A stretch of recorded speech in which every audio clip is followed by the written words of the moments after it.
Hi, my name is Monique Salas. I'm a second grade teacher at Ocean View Elementary.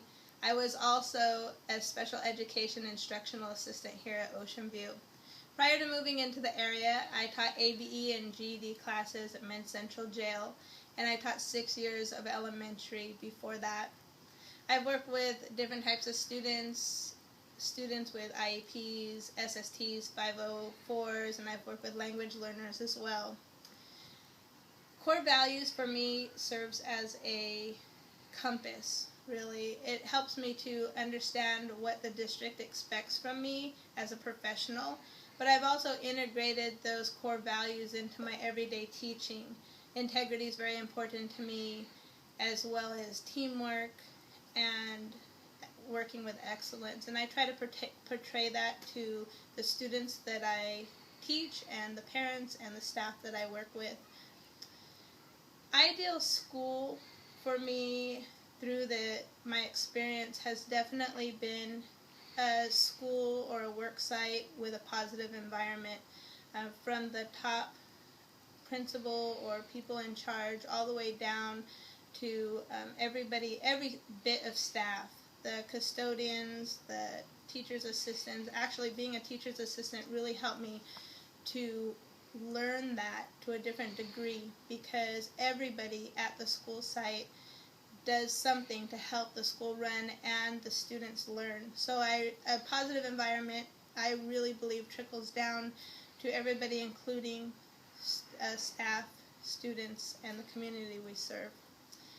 Also, a cohesive staff, a staff that works together for the common good of our school and our students.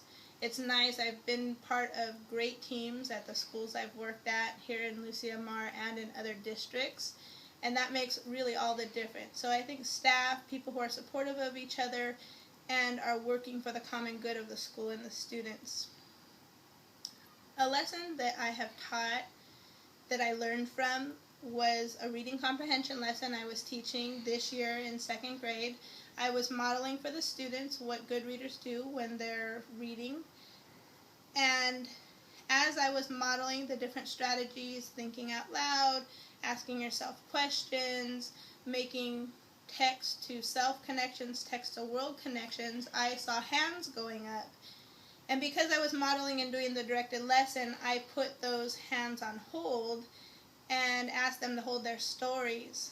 Later on, I allowed for some time to go ahead and share their stories, which I hadn't planned to do, but admittedly I hurried them up because I wanted to get to the task at hand.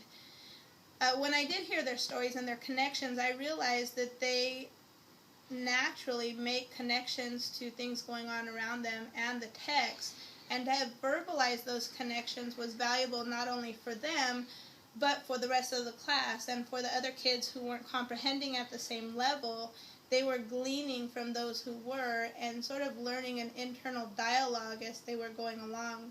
So what I learned was to set aside a certain amount of time to let the kids verbalize and interact with the text, to make text-to-text connections and text-to-self and text-to-world connections, and actually teaching them what that means, and to take the value in what they're saying and the connections they're making, and they've actually gotten quite good at it.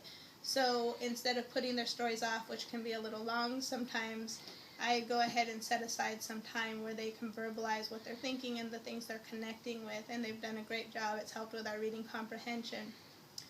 Thank you very much for your consideration. Again, my name is Monique Salas.